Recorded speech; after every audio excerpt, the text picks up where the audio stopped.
My guest today is Josh Neal, a seasoned expert with over 20 years of experience in developing data-driven solutions to security challenges faced by both the U.S. government and industry at large. With a deep understanding of enterprise security, they are focused on the fact that perimeter defenses alone aren't enough to prevent attackers from breaching systems. They emphasize the importance of visibility into enterprise behavior, the need for statistical methods in attack detection, and the interconnected nature of attacks across multiple endpoints. Their work revolves around quantifying security-relevant rare events and leveraging context to support analysts in distinguishing true breaches from false positives. Thank you so much for being with us on the show today, Joshua. It's a real honor to have you here. Oh, thanks, Chris. Great to be here. I've been looking forward to it. Yeah, me too.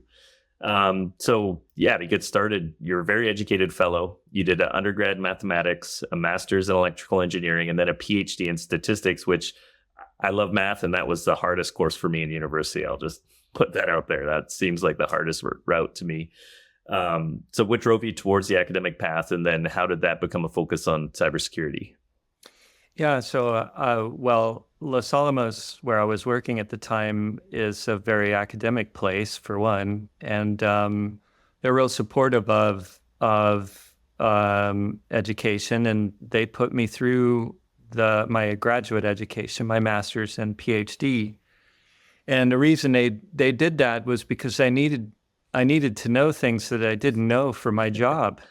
And I knew that, and I was lucky enough to convince my employer of the same, that they really needed somebody with sort of machine learning and statistical sophistication in security. And I was already working in security when I asked my boss to go back to school, and they felt it was justified. You know, these was the early days of machine learning, really, in 2000 when I started, and so there weren't a lot of skilled people at that time in security, doing sort of data science. In fact, the term data science wasn't even around.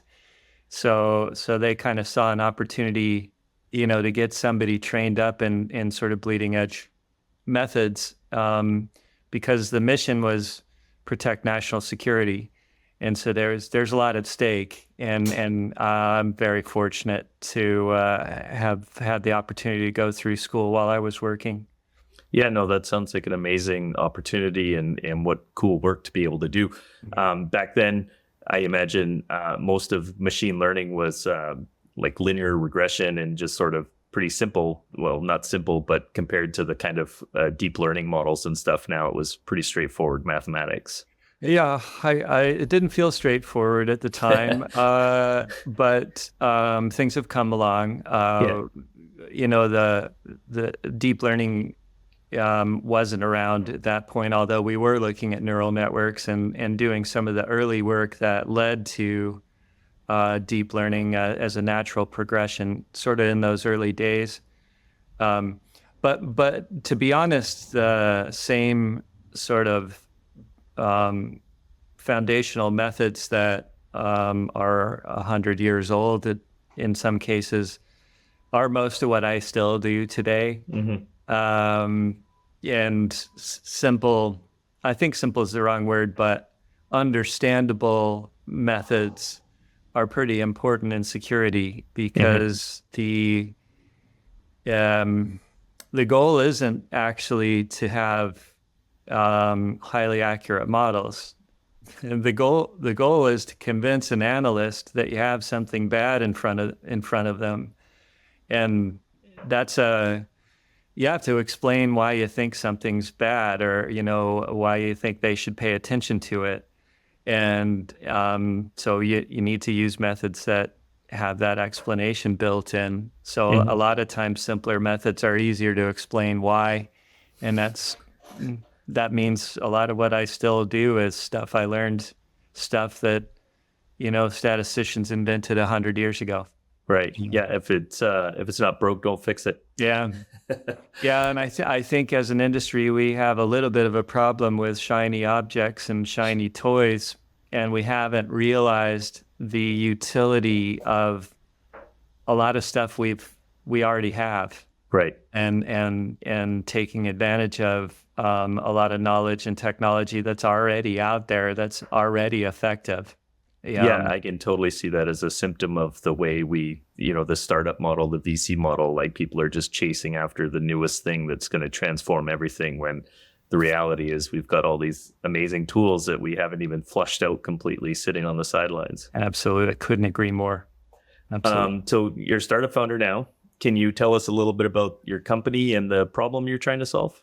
Yeah, so I think I have to go back a little bit and sort of talk about some of my past experiences. In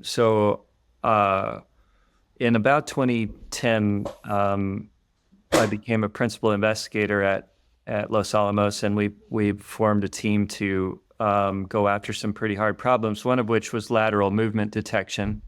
And lateral movement, the movement of an attacker through an enterprise once they've penetrated the perimeter, that's pretty hard.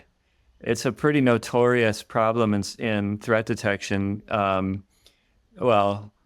Attackers use living off the land tools. They RDP or SSH to get between computers. They do things that regular users do a lot, and yet lateral movement was seen in nearly every attack that was of any sophistication in our enterprises and things. So it's really fundamental, what we refer to as an attack invariant.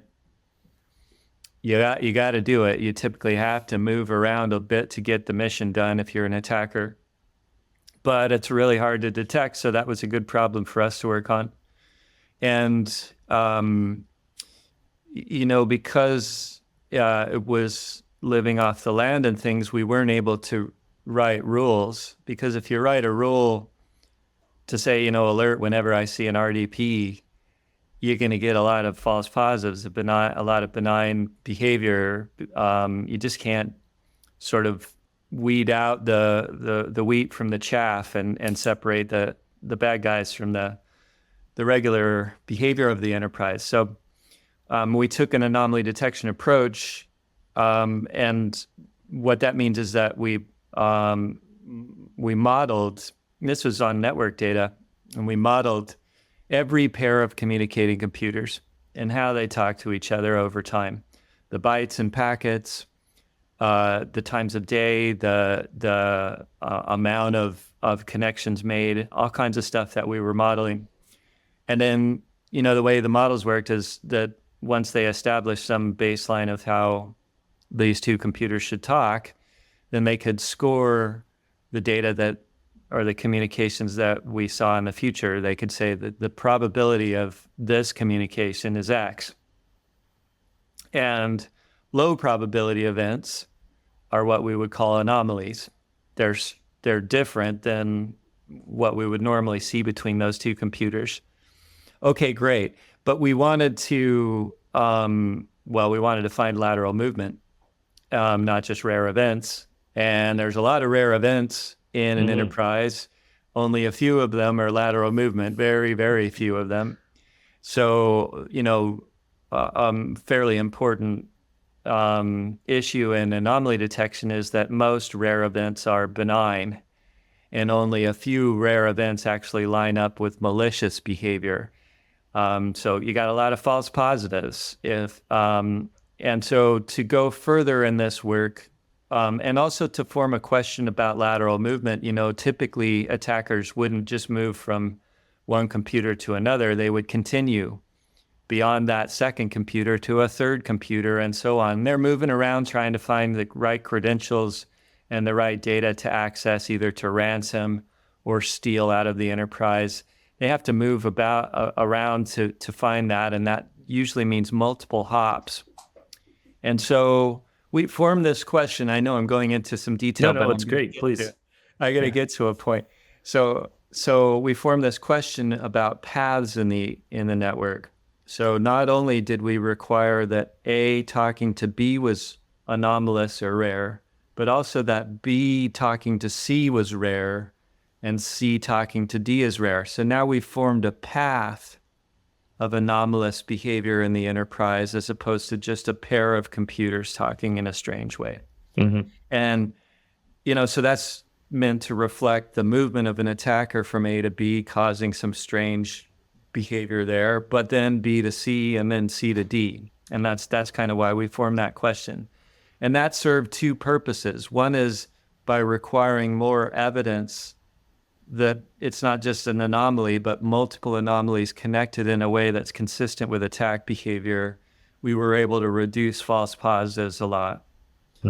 The other reason was that we were able to form a question around the anomalies, sort of a graph question, which when the answer was yes, this is rare, was consistent with lateral movement, the thing we were trying to find in the first place. So those two reasons, we formed these sort of graph questions or path questions in the enterprise, and that did pretty well.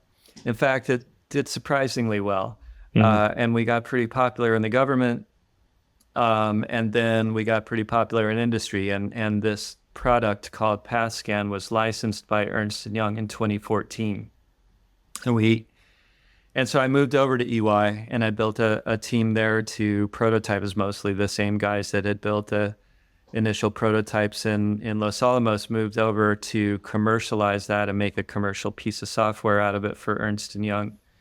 And we were making sales because we were able to go into a customer and find stuff they didn't know about. Anomaly detection, because it makes no assumptions on what the attack needs to look like, or very minimal ones. We were able to find stuff that no other threat detection tools were finding. And that made us pretty popular. We weren't really ready for the popularity, and we were just some nerds, researchers, but we went with it. It was exciting. And then we started to realize that while it was exciting for customers to get the ability to detect new threats, the number of false positives was still too high. Even with this additional context we were requiring in the algorithm, we were still only triggering at about a 10% true positive rate. So 9 out of 10 alerts we were producing were false. And there are a lot of alerts in NetFlow data. NetFlow is very voluminous data, so this is a lot of alerts, and only 1 in 10 being a true positive was not something the tier 1 security operation could handle. That was just too much, and they already had a bunch of other alerts. Okay, now I've set the background. You could tell I'm like a professor. I talk on and on. No, it's fascinating.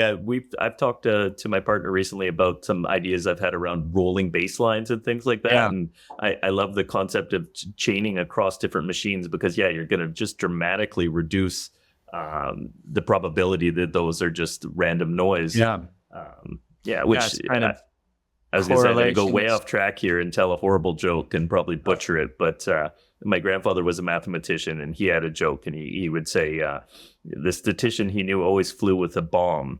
And I said, I don't understand where this is going. And he's like, well, his reasoning was, it's 1 in 10,000 that there'll be somebody on the plane with a bomb. But the chance that 2 people on the plane with a bomb are like infinitely large. So I'm much safer if I bring a bomb with me. Yeah. This is all playing around with correlation and causation. And statistics is really good at finding correlated behavior. But a lot of times things happen together by chance. Yeah. And 2 different things that seem really rare, well, they just had different causes. And I think that was the reason for a lot of false positives in PathScan, was that, these things are concurrently rare, and they're connected in a path, but it's still by chance that they happened in a rare way. And that was a pretty tough lesson for a starry-eyed researcher who thought he was going to change the world. Sorry, I don't mean to laugh. No, it was important for me to go through that, because that led to, some pretty deep realizations for me. And the fact was that what I would call recall, which is the probability of finding the attacker in the first place. If they're there, what's the chance you're going to find them? Or you can think of this as low false negatives. Don't miss the breach. Mhm. That's only half the equation. And the other half of the equation is don't bury the sock in false positives, because they have a limited amount of time to do things, and money is involved in budgets for the tier one sock. And sort of the misery that I was inflicting on these people by making them look at things that were not relevant. And, that I don't underestimate that I don't want to make somebody's job miserable either as a technology developer. That's important to me too. So anyway, alpha level. So after some period of time working at Microsoft and then Securonics, I sort of continued to make concrete in my mind that false positives were as important as true positives, as not missing false negatives or finding the bad guys. That these are both important. I finally decided I needed to just do that. And so we formed Alpha Level to unlock anomaly detection, because anomaly detection has been trapped by this false positive problem. And if we look at UEBA as the sort of brand name or marketing name for identity-based anomaly detection, and people understand UEBA as a term that came out in 2010 or thereabouts, and companies formed just on UEBA. And the promise of UEBA it is the anomaly detection promise that you can find the deviation in user behavior that's indicative of credential compromise or other things. But it got a bad name for exactly the same reason that I've been saying about PASSCAN, which was that too many false positives, lots of rare events, not enough of them are real attacks. And so just seeing and then working at Microsoft, and then in Defender, and then at Securonics in a SIM, and just seeing the noise and garbage that people have to deal with alerts. And I don't mean to pick on these two vendors, because I was actually seeing all the vendors at Securonic. We would ingest vendors from all across. It's an industry-wide problem, as I understand it. And just the noise and garbage, and also the fact that anomaly detection, my real passion, was blocked by this false positive problem. That motivated me to form a company that is detecting false positive alerts from the patterns that they leave in the data. We detect false positives, and introduce, and with that as a sort of a shield, a false positive shield between the data and the analyst, then introduce high quality anomaly detection like PathScan and other things. So it's a sort of a 1-2 punch. At first, we come in and reduce your false positive volumes generally by detecting obvious patterns in the data that are indicative of false positives.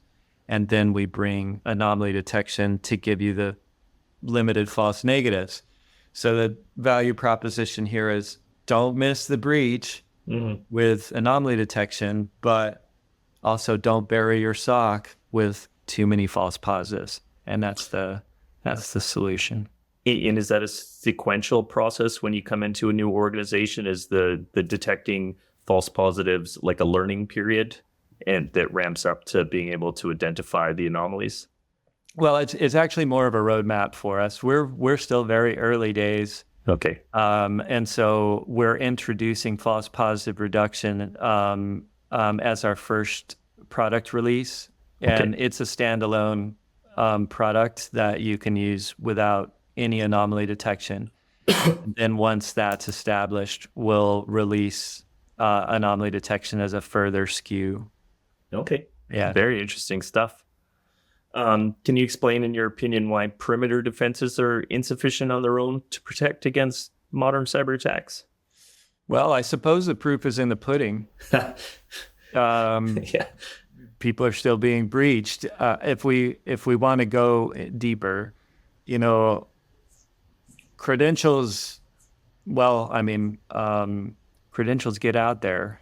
Either, you get phished and you click on a link and you give them your password, or there's some breach of you're reusing passwords, and there's some breach of some other business that you work with. They steal your credential. Now it's on sale in the dark web.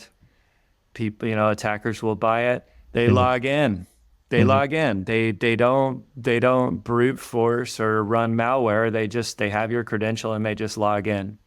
So, even ransomware actors and criminals are doing this nowadays.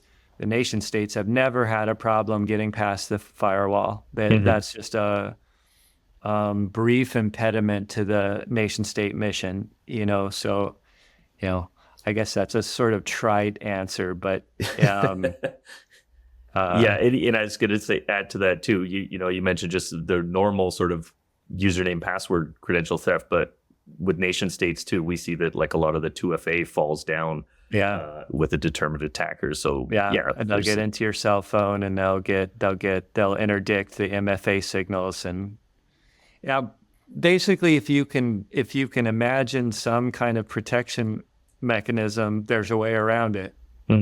And I guess that's probably any sophisticated, mature cyber person is going to assume that no one protection mechanism is enough.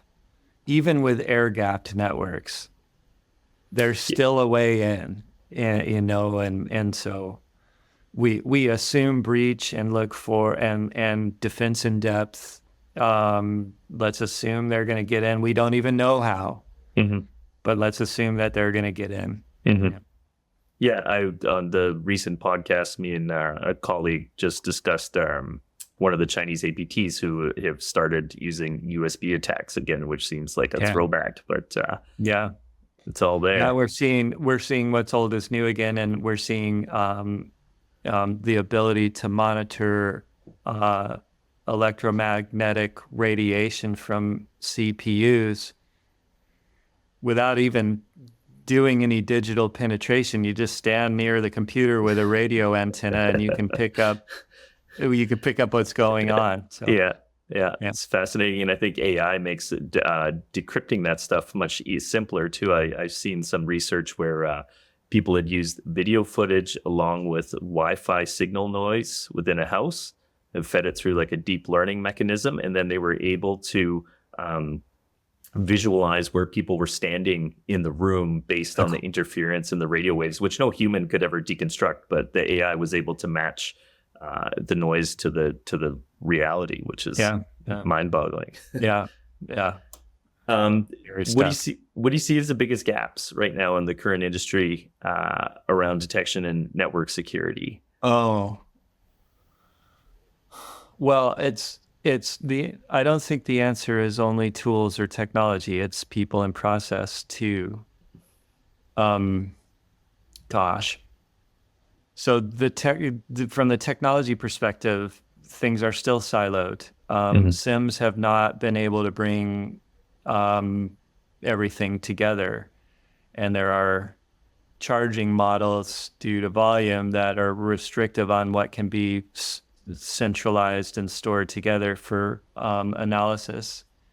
And I don't want to pick on any of my past employers, but bringing the data together or having some central analysis is so key, because the signals are very weak. The combination of the signals is the most important thing to do. The context and if you look at what analysts, humans do, they pivot between 15 different sources to confirm or deny alerts, So the silos in data only slow that down, and they definitely destroy the ability to do automated processing, machine learning and things. If you can't bring the data together and normalize, here's the other thing, is normalizing the data, getting a standard.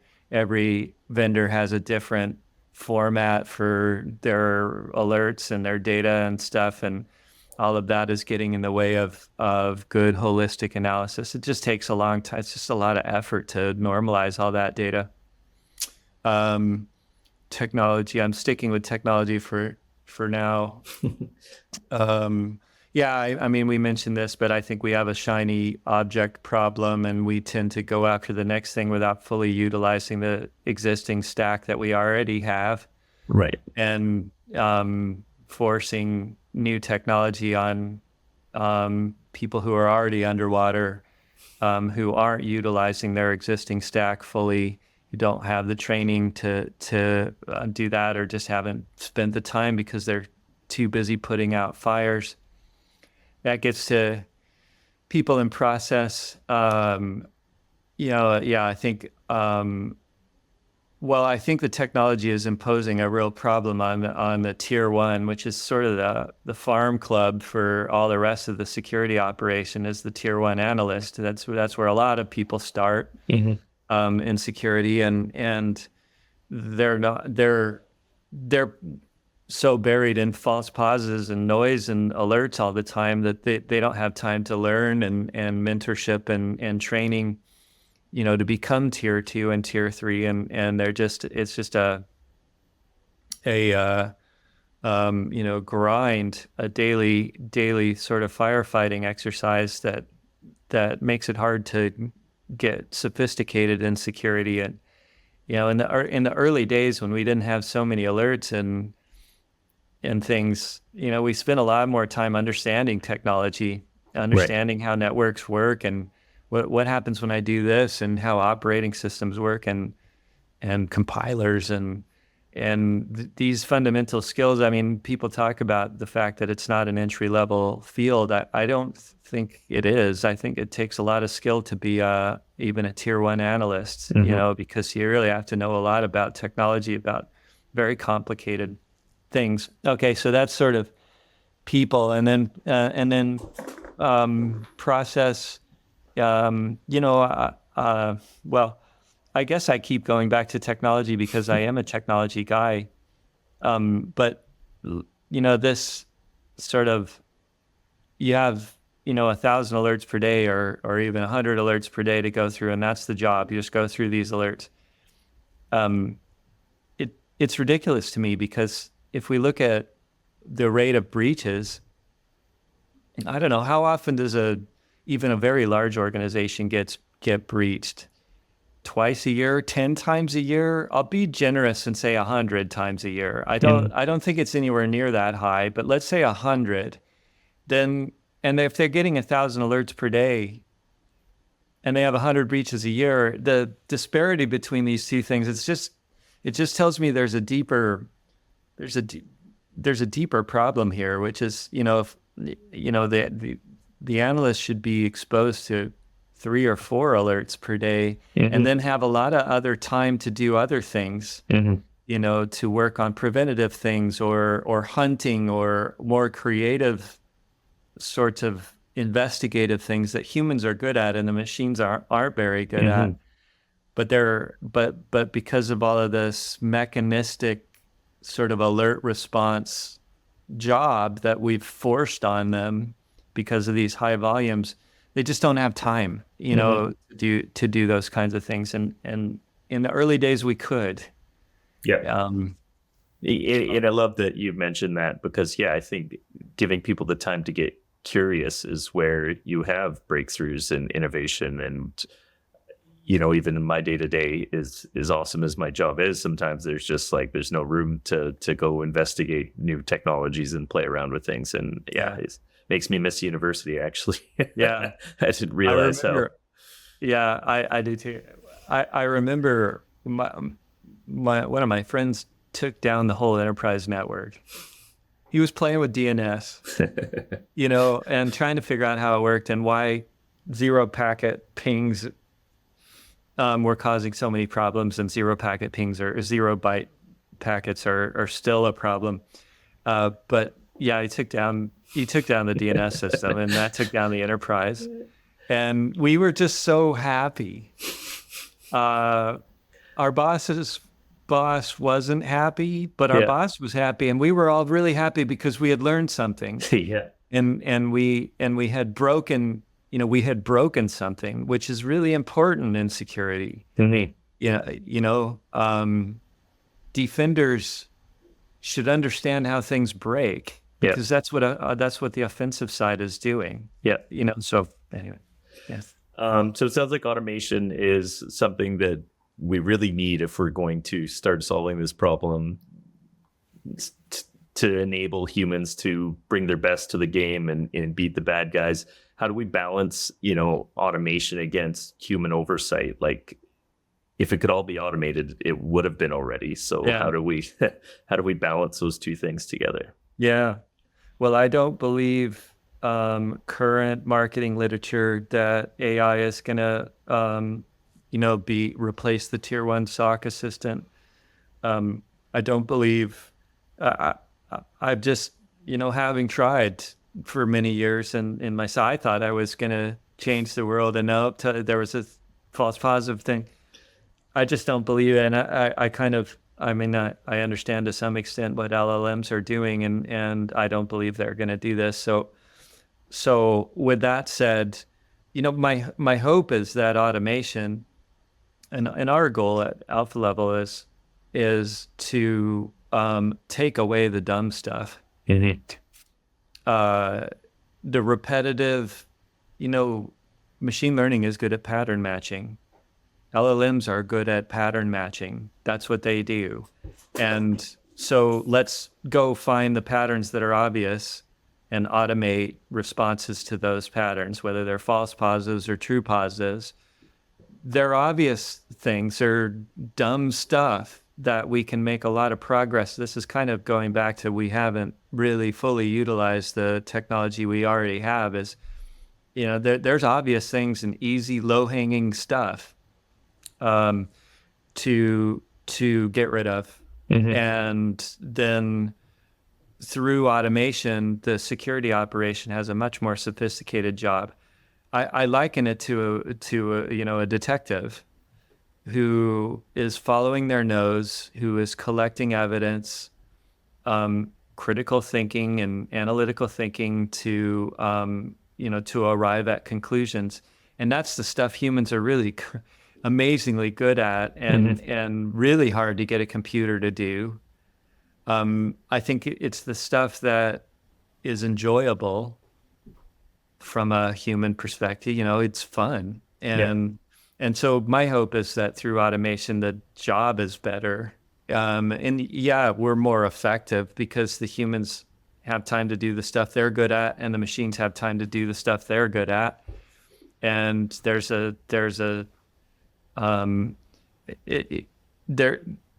computers have always, I don't know if everybody would agree with it, but they've tended to help. They help us do things, right? They do stuff we don't want to do. Cars drive, we drive a car so we don't have to walk. Yeah. So that it's augmentative and makes our lives better. And that's maybe overly optimistic, but that's what we're striving to do at Alpha Level. I think a lot of people are just trying to make the job better. Yeah. Agreed. You mentioned data normalization and centralized data repository for analysis as some challenges. Are there other challenges when applying machine learning or statistical models to cybersecurity data? I think the hardest thing and the most important thing to do next is context. So if we look at the analysts, they get an alert. The first thing they do is try to get more evidence together, right? And most of the time they find counterfactual evidence or not enough evidence, and it's a false positive, because most alerts are false positives, right? But then every once in a while they find related context and they start to combine things together. Now, SIMs and XDRs have begun doing this in the last few years automatically. Most of those methods are rule-based. So if I see this alert and it's the same user, combine them together. That's an XDR rule or a SIM correlation rule. These are pretty far away from what creative humans do when they're combining context together. So I think a big challenge and a really important thing to do in threat detection next is figure out how to automatically collect and consolidate the right evidence, the true positive evidence together, and additionally collect the right counterfactual evidence to eliminate false positives. I think this is one of the big challenges. And some people are doing that with LLMs. I think there are other opportunities to get that context. But, machine learning is pretty good at once we have labeled data. Mm-hmm. So in this context of combining stuff together, finding the right stuff to put together, if you look at what an analyst does, the exact sequence of steps they take. So first they're looking at an alert, then they go check a PowerShell event, then they go grab a firewall thing. And that sequence can be encoded into a sequential model. Mm-hmm. The problem or the challenge is getting those labels. What did they do first and second and third in order to encode that model? That's really hard. It's hard to get analysts to give you those labels or to collect them automatically. So I think that's a really promising and really important sort of thing to do next, and really hard, really challenging. And then managing the high volume of data in real time and trying to make those correlations. Like, I think after the fact, it becomes easy to analyze large sets of data, but like as things are firing in process, there's a real challenge there, because oftentimes, ransomware actors and stuff, they can come in and deploy things in hours, if not minutes, right? So. Absolutely. And machine learning has some work to do here, because most of machine learning, including large language models and generative AI, operate on the process of batch train and then batch test. Mm-hmm. So you build this giant model, and LLMs are these enormous models that take billions of GPU very hours expensive. or whatever. Yeah. And then you have this monolithic pre-trained model. Well, in security, things change all the time. The normal behavior of the enterprise changes all the time. People use computers differently from one project to the next, or from one day to the next. And the adversaries keep changing constantly too, and their methods. So both of these sort of distributions are changing, and that advocates for streaming methods. So in a streaming setup, you pull in some data, you assess the data with the model, score it or alert or whatever, and then you use the data to update the model, and you move to the next period of time. And so this is kind of a micro batch thing. Maybe you do that every 30 minutes and slide by 10 minutes, and you're always updating the models in a sort of streaming fashion. And I think that's underutilized. And you can build a whole system doing this, and there's tons of literature out there about how to maintain these, how to keep the models in control so they're learning correctly and things. And I think we'll keep up with the changing distributions under the hood, the changing behaviors under the hood, a lot better than batch trained things. But this destroys the generative AI setup entirely. Yeah. You can't do that with large language models. In fact, they're never retrained, or they're retrained by the foundational model companies like OpenAI, and we see a release once every 6 months or whatever. Sure, then they have that thin layer of tuning you can do on top, but it's not real. It's just sort of shaping the output. It's a prompt, right? Or ask it a different question, sort of thing. But you talked about lateral movement quite a bit earlier. How does graph theory come into play when we're analyzing connected events across a network in the context of trying to maintain this moving learning model? Yeah, it's complicated, but let's see. So what's a graph? So graphs are nodes and edges. Yeah. That's it. Okay, so that's it. And so that is a very general concept. Nodes can be thought of as nouns, and edges can be thought of as verbs, or relationships, or things like that. Okay, so that's pretty general. That means, and hopefully the audience is already thinking about all the different ways that could be implied. That concept of nodes and edges could be applied in cybersecurity. Really obvious things like every IP address is a node, and if two IP addresses communicate with each other, there's an edge between them. Mm-hmm. Great. But they can do other things like inferred relationships, like this process is kind of similar to that process over there. Let's draw an edge between them. And that's more conceptually relating things together. And it's sort of so very general construct. And in the setting of stringing attacks together, I gave the example of lateral movement.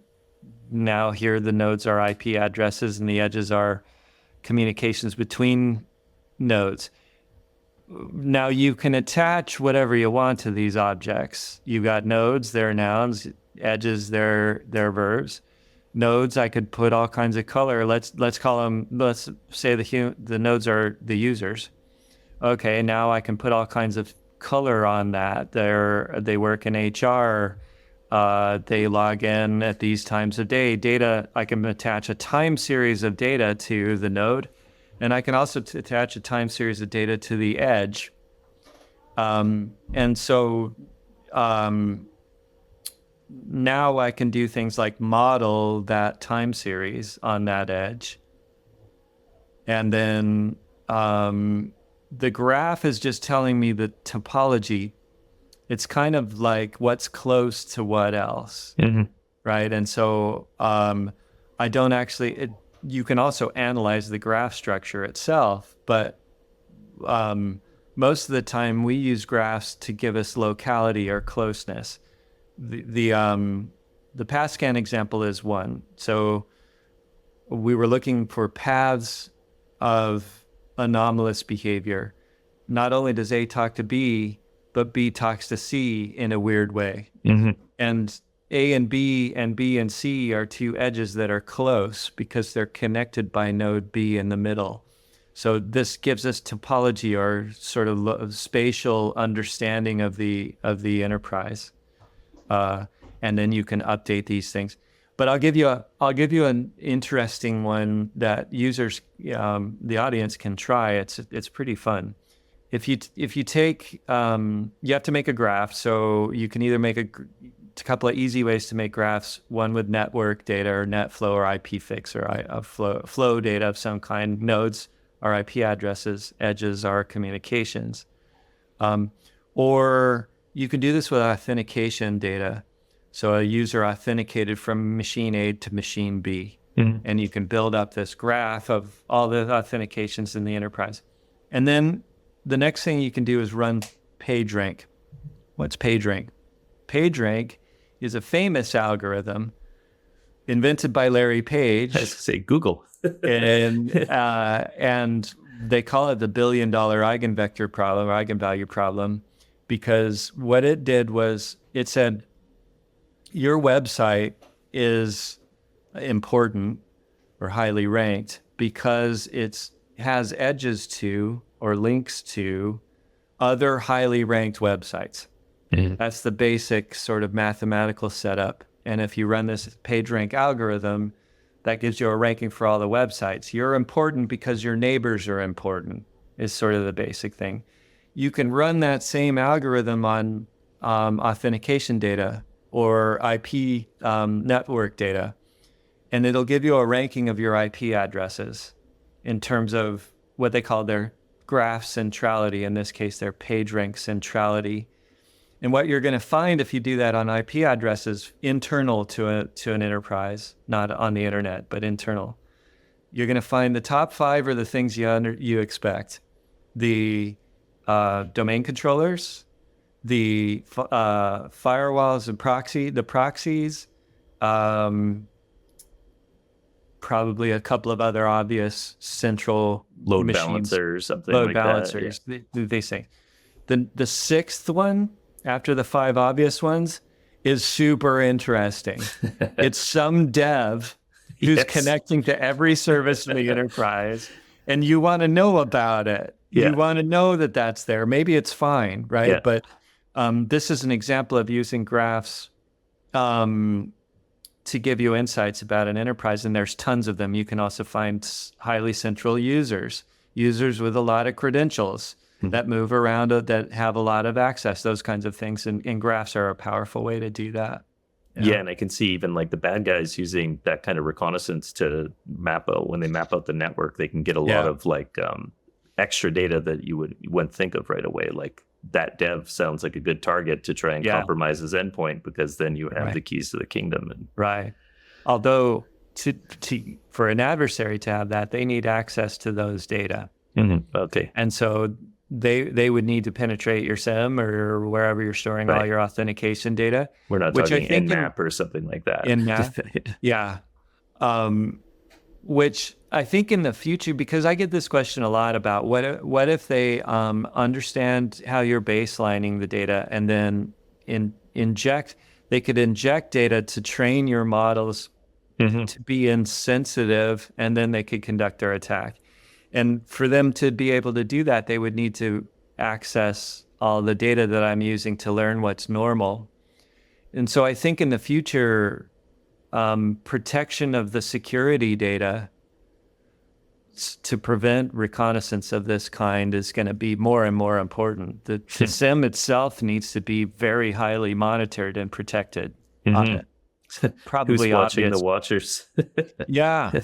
And it's probably obvious, right? But if I was an adversary that wanted to do something sophisticated, not just smash and grab, I'd go after the SIEM. Yeah. You get the SIEM. Yeah.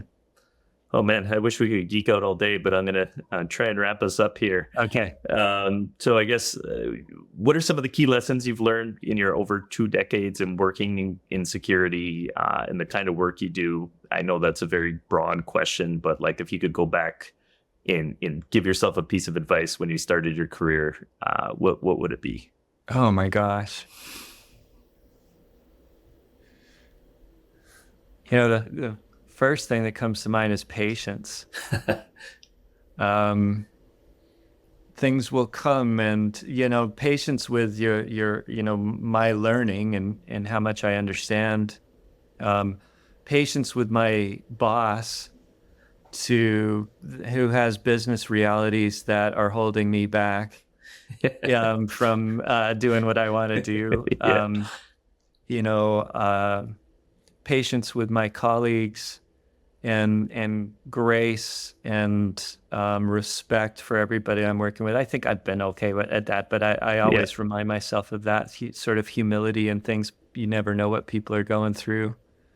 I think that's my biggest thing is patience. The older I get, the more I realize, I still have a lot to say, and I still have a lot of opportunity to say it.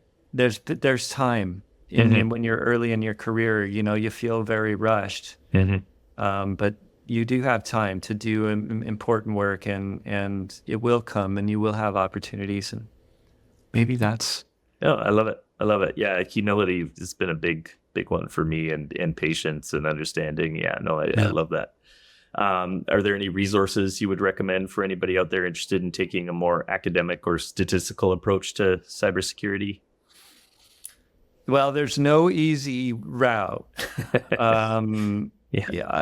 Typically boot camps or, sort of courses, intro to machine learning sorts of things, they're just not enough. If you're really serious, short of a master's degree, there's a book that I refer people to that weeds out a lot of people, but it's called Statistical Inference by Casella and Berger. And if you can do, the first 9 chapters of homework, or most of the homework in that, you are a rock star. You really know a lot of stuff. And that's a pretty straightforward way. Look, it's hard. You've got to do a lot of work. So I guess data science in particular, data science is pretty washed out at this point. It's sort of means everything to everybody, and I don't know what it means. But if you really want to know, how these things are working under the hood and be effective in applying them, go read that book. That's a hard one. It's a full year of master's graduate level stats course, so it's the real deal. Yeah, and I love that too because I have a 10-year-old daughter, and we just did a prime factorization the other night, and I can tell she doesn't like math at school, but like she has fun when we do it at home. And I try and explain to her, it's like there's no secrets here. You're not good at math. You just have to start at the beginning and do all the work, and eventually you'll leave everybody behind, and it'll be this superpower that you have. So and when I was at Los Alamos and going through school, I did it because I needed to know these things to do my work, and school I was really motivated. Statistics is really boring without a problem to work on, but when you can apply it to real things and you see the results, that's good exciting stuff. So, awesome. Yeah. Okay, so the last one I have for you, it's the one I ask of everybody that comes onto the show. It can be as wide or as narrow as you want. Do you have any predictions for the future of cybersecurity? No. Let me make a crazy one. All right. So automation is going like gangbusters, and we are able at this point to implement offensive automation as well as defensive automation, and you can call them bots, attack bots or whatever, that have been encoded to be able to make decisions. I wouldn't use an LLM for this. I would use other things, but you can encode attacker mindset and process, and then launch it against an enterprise, and it probably, I don't know. I feel like that can be done, and probably is being done by governments around the world. Mm-hmm. All right, so that's pretty scary because those will happen in machine speed. Right, so we're talking milliseconds instead of minutes or hours or days, and they'll probably be pretty effective. Okay, so what do we do? Well, we should be launching defensive bots. What we should be doing is designing offensive bots ourselves as defenders and launching them against ourselves and seeing what happens, and breaking networks if we have to. And then on the defensive side, we could design and are designing responses and learning mechanisms against those offensive bots, so that if we were to launch offensive bots against ourselves and defensive bots that we're training against them, then we would be prepared for the. So I took a science fiction. I was going to say it sounds an awful lot like a William Gibson novel I've read in the past. Yeah, I don't, and I guess I chose one that was a little salacious. I could have said many things there. I chose this one because it's kind of this theme of this discussion and things, but I do think it's coming. Yeah. I don't think I'm nuts. I think 5-10 years from now, we'll see these autonomous attacks, and we better be ready with autonomous defenses, or major infrastructure is going to get shut down as a result. So, Yeah, and I think that kind of scenario also leads, I've heard people talk about the separation of the global internet into 3 major internets, one controlled by Russia, one controlled by China, and then, it's starting to sound a lot like a 1984 novel. No, man. We'll see where it goes. Thank you so much for being on the show, Josh. This was a really great conversation. I love nerding out, and wish we had more time. Maybe we'll get to lift a glass of beer together one day or something like that. Yeah, that'd be great. I really enjoyed it, Chris. Thank you for the opportunity. Okay, take care, sir. Bye. You too. Bye-bye.